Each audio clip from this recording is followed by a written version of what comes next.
Welcome to another Work and Play podcast episode. It is Friday and we have a live episode. I'm really enjoying these live conversations because one, I get to have a conversation here on Instagram and Facebook, YouTube, and LinkedIn all at one time. And so as your comments come in, I get a chance to just talk back with you. So that's the beauty of this platform. I'm getting used to it. It's something new. But welcome in. Thank y'all for watching another episode of the Work and Play podcast.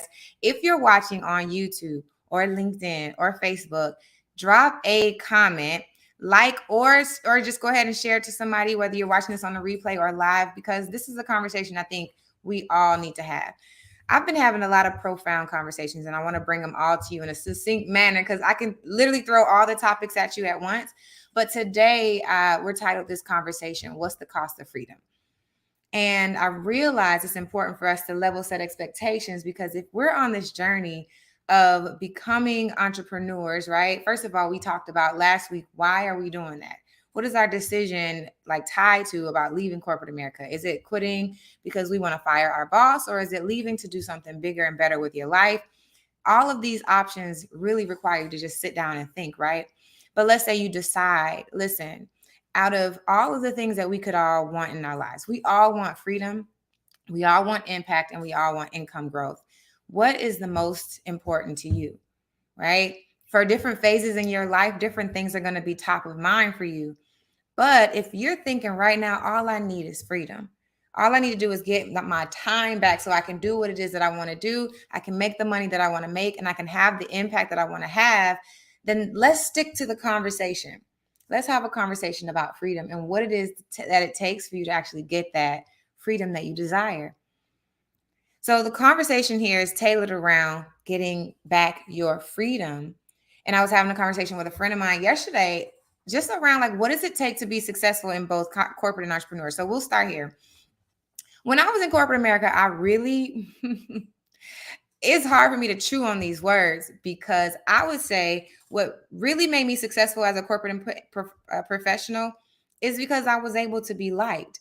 And I think that that's the game of working in any organization, working in any structured organization where politics are played, because you have to be able to understand who are the key players, what does it take for them to like you, how do you schmooze people, how do you show up in the rooms, because you just have to be seen for like any type of credibility or reputation versus just getting results. Now, I'm not saying getting results aren't important in corporate America, but I will say by and large, networking and making sure you're seen is very, very important. Most of the jobs that I've ever gotten in corporate America are because I networked. I had conversations with people. I let them know what my interests were. And many a times by the time you get to the interview, it's typically a formality.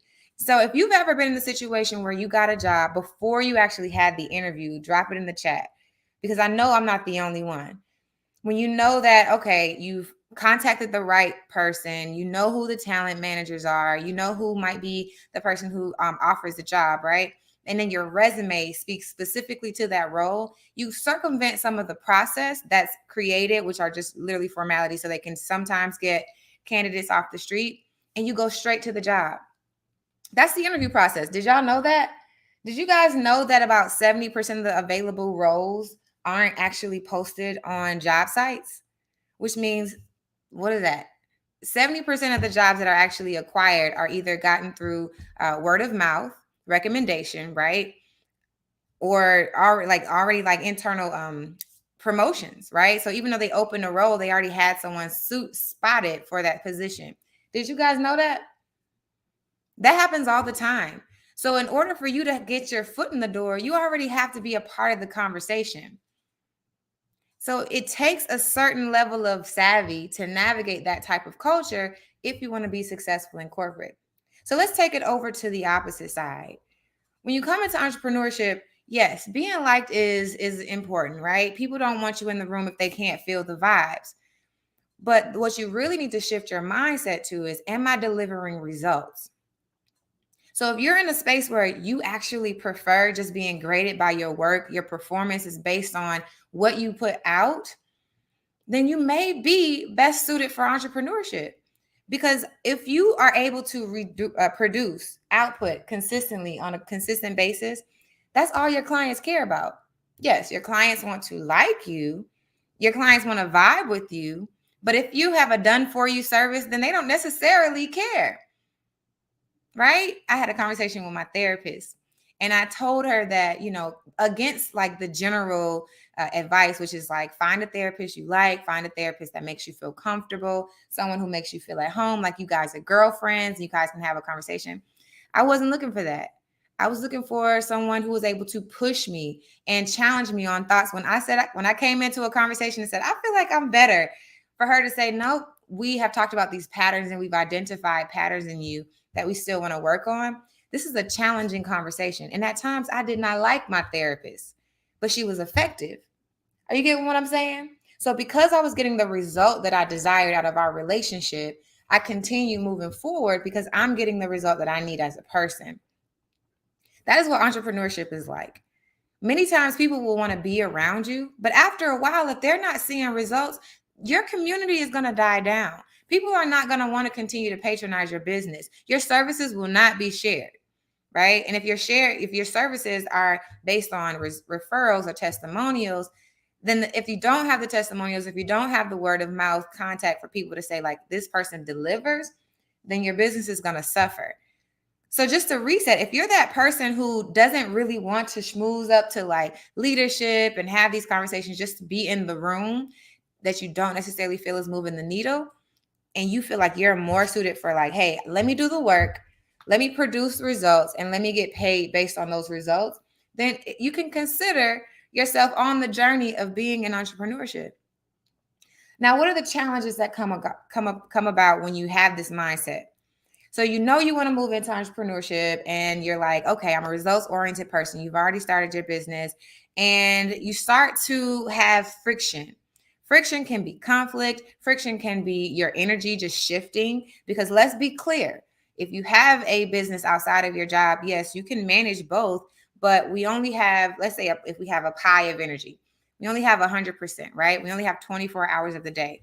So whether you're spending most of your time in your corporate job, if you're spending more, or if you're spending most of your time in your business, whatever you focus on is going to grow, right? So if you spend 30% on your actual job and you're doing it to just maintain the role, and 70% of your life is dedicated to growing your business, don't be surprised. I'm saying this again. Don't be surprised when you don't see like that same growth happening in your company. But this is when we have to be very clear and set clear intentions on why are we allocating this particular energy to the endeavor. If you know that entrepreneurship is your goal, then when you find that you're not getting the results in corporate America, don't allow that to create unnecessary anxiety for you, because that's not the goal anyway. This is the biggest issue for us when we're making that transition. When we have one foot in, one foot out, we still want to be great at the corporate job, and we still want to be great in our business. We want to show up. We want to make it look like we're a dedicated employee, and we want to look like, hey, our business is growing on the outside, but you can't maintain both in all cases. It's okay to let go of one. So I'll give you a practical example. We're talking about the difference between being liked and being in the room versus getting results. So let's say this is a hypothetical situation. So let's say you decide to start navigating your attention towards your main business, right? And in that, what you're typically used to doing is going extra hard with the extra emails to the VPs, to like networking events, doing all these things. You're used to going the extra mile, but you start to stop doing that, right? Which means leadership is noticing you're not in the room as much as you used to, and they may or may not be forming a decision that you don't want to be here. So that initially triggers a mindset to say like, oh my God, I don't want them to fire me. Oh my God, I don't want them to think that like I don't want to be here. Oh, I don't want them to think that I don't want this job. We initially think that because we are wired to think that having the job is the main goal, right? But my job is to remind you that you decided to get on this journey for a reason.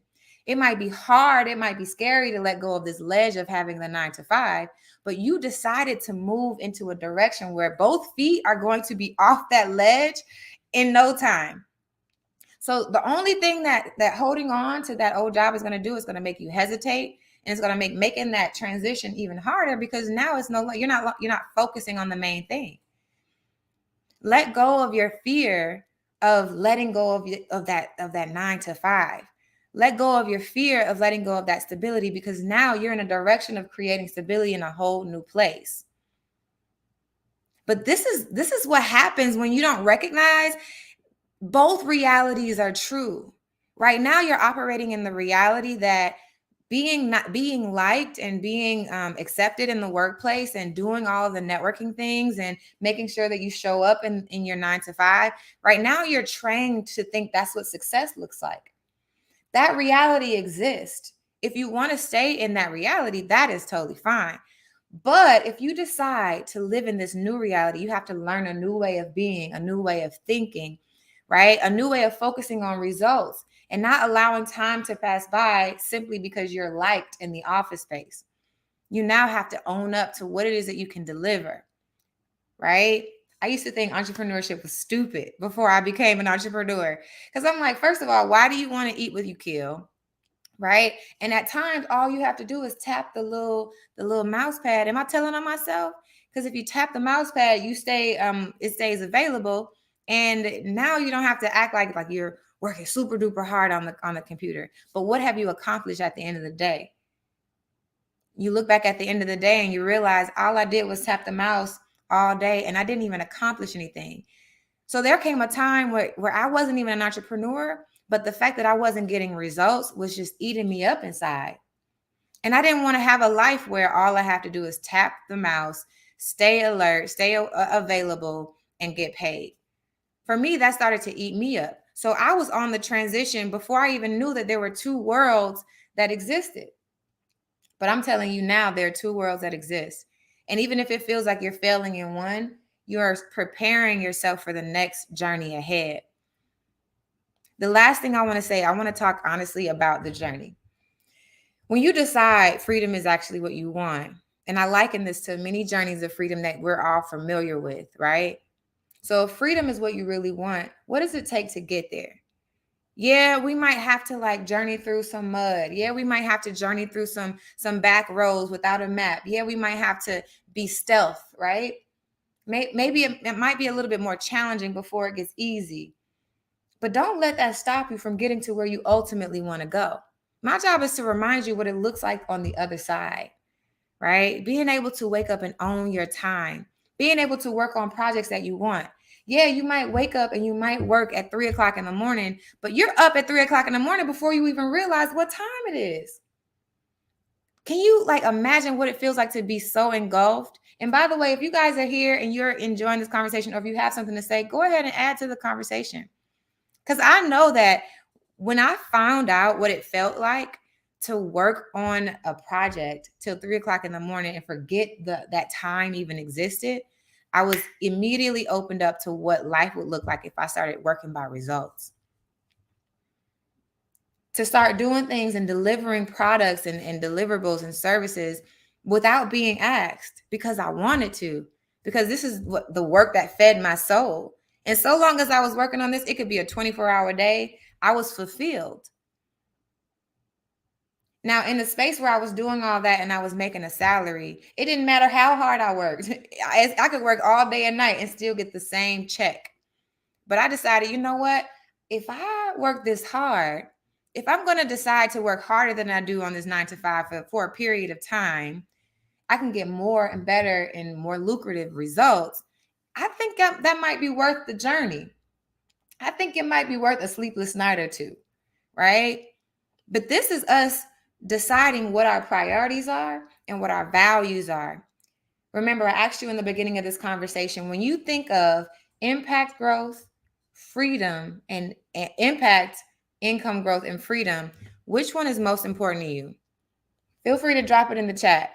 When you think of income growth, freedom, and impact, where you are in your life right now, what do you just have to have? What is it like? So let me give you an example. When I was still in corporate America, and mind you guys, I told you in the beginning, being liked and having a good personality and having good energy is one of those things that just kind of carried me.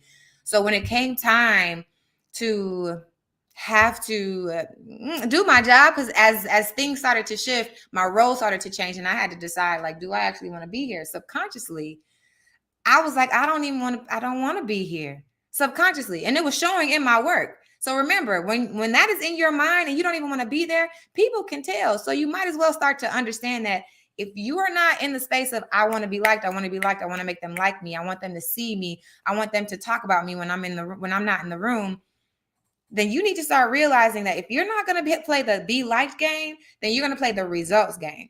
Okay. So I'm in a space where, like, I don't want to be here. It's showing up in my work. And I ended up securing a role that paid me way more money. Right.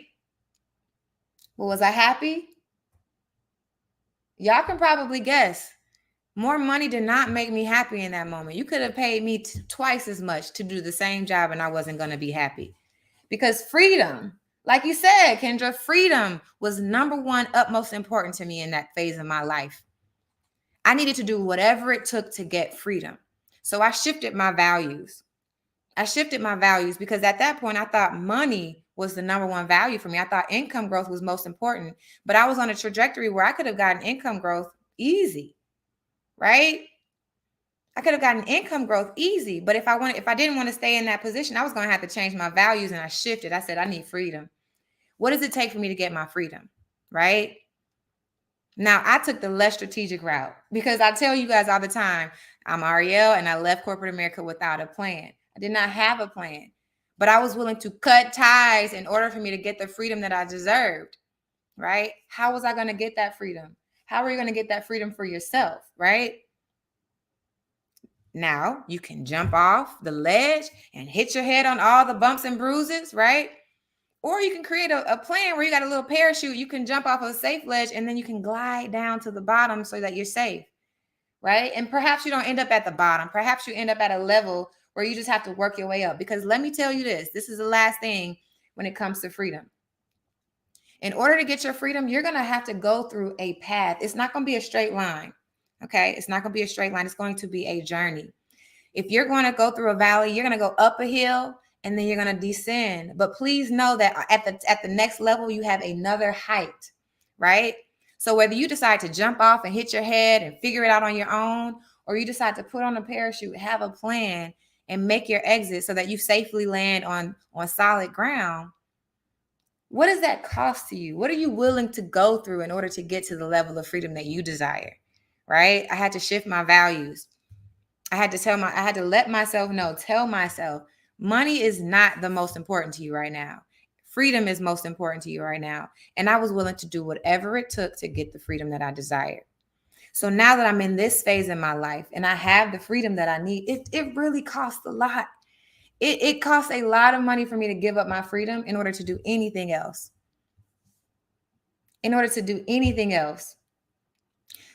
If I take it a step back, before I realized freedom was important to me, I thought impact was most important to me. I was in a space where I had income and I didn't realize I wasn't free.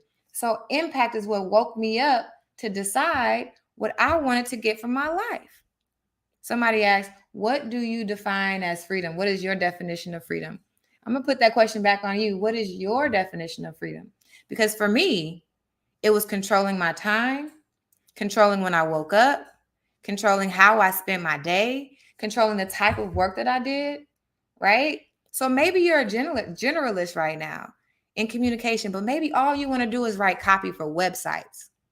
Maybe all you want to do is help people sell products. So instead of going through all the chain of commands and going through approvals to get like little blurbs done for a banner ad, maybe all you want to do is focus on sales copy. So for me, it's the type of work that I have control over. It's the time that I spend on those things. And it's my ability to say when I come and go.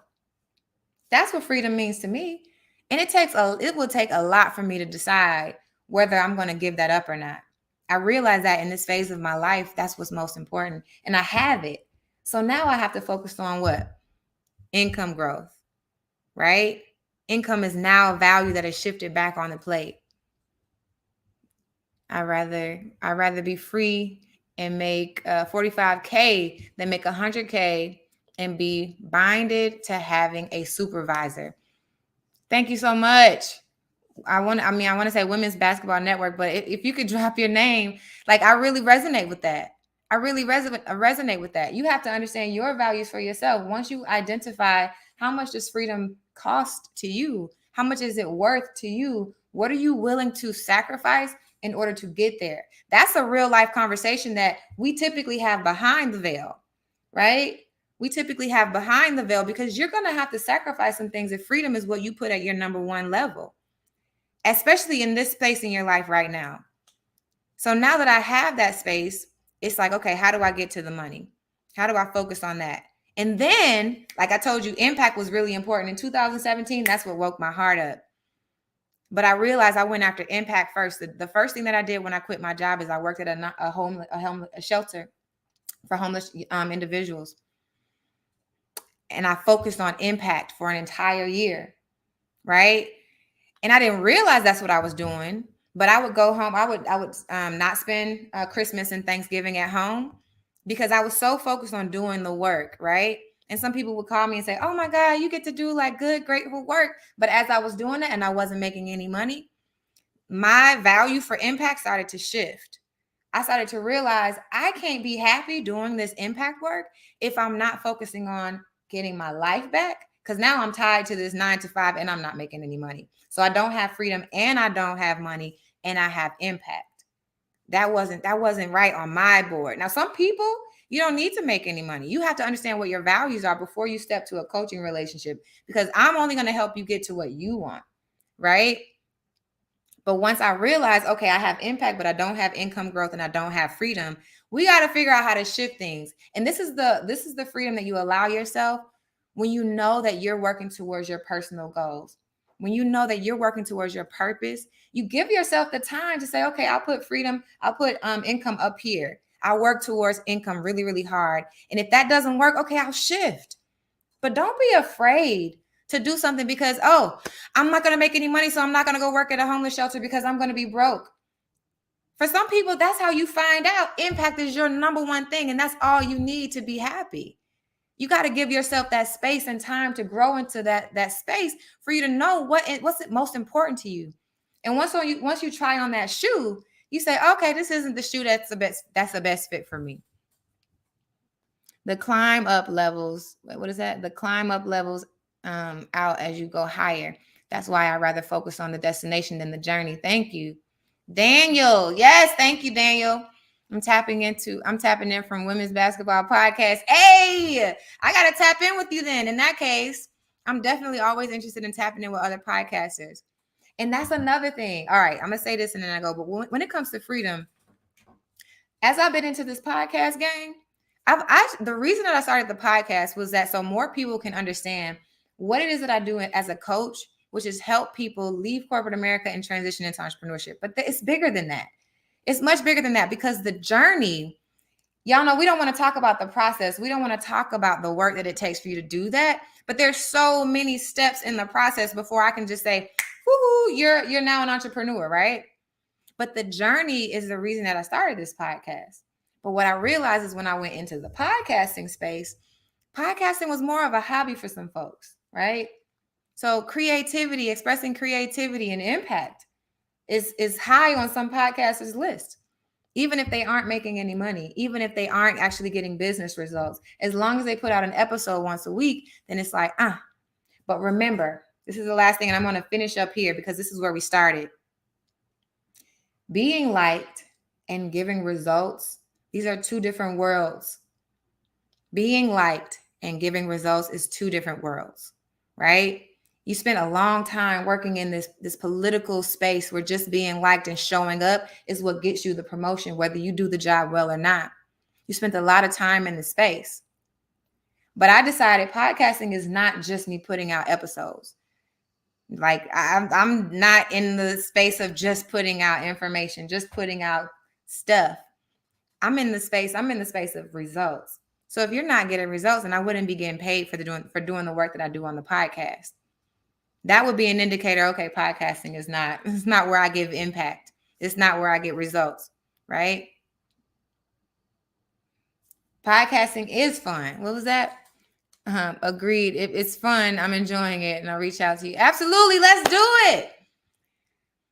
So you got to know why it is that you're doing those things. I want you to take this time right now and evaluate. If you've never been asked these questions, ask yourself, is freedom, is income growth, or is impact most important to me?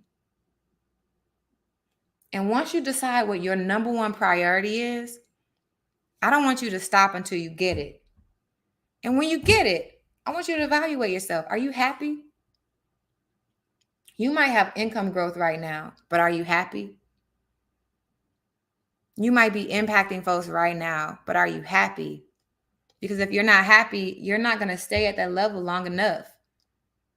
You're not going to stay at that level so that you can actually persist in that. You're going to do something to sabotage whatever that success looks like there, because that's not your number one value.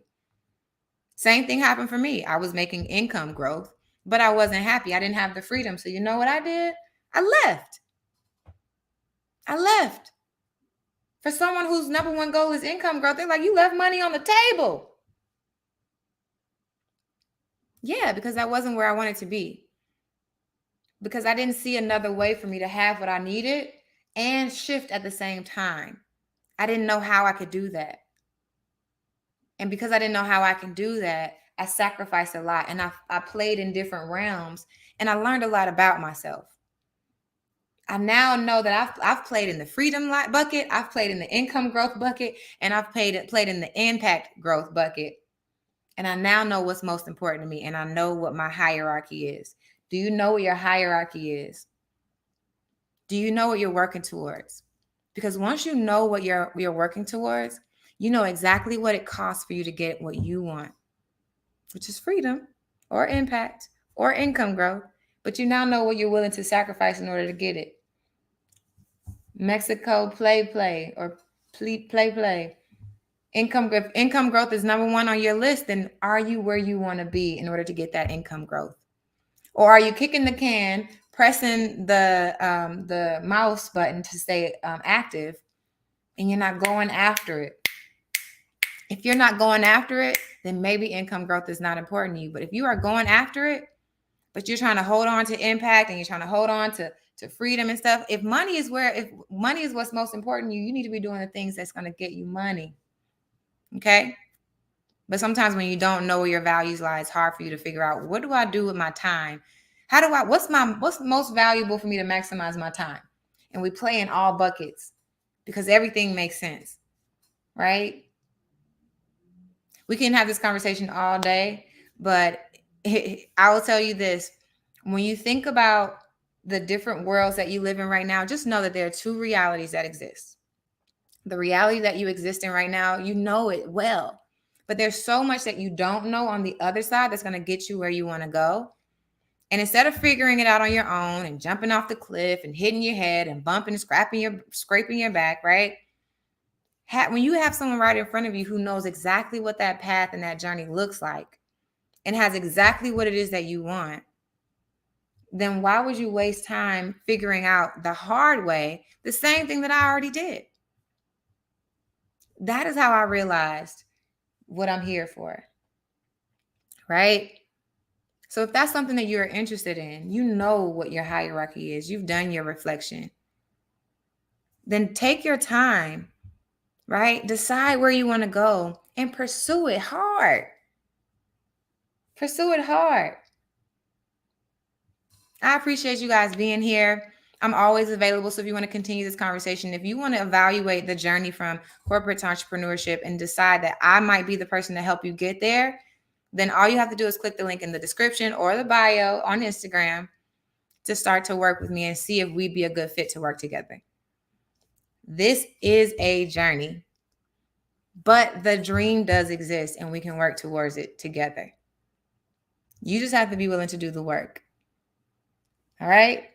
So until next time, I'm going to catch you guys later. Everybody, my folks on YouTube, YouTube, LinkedIn, and Facebook. If you guys like this episode, go ahead and press the like button. This is what makes the channel better. And you can drop a comment below of what things you want to talk about more so we can have better discussions like these. Until next time, I'm going to see you guys later. You guys, peace out.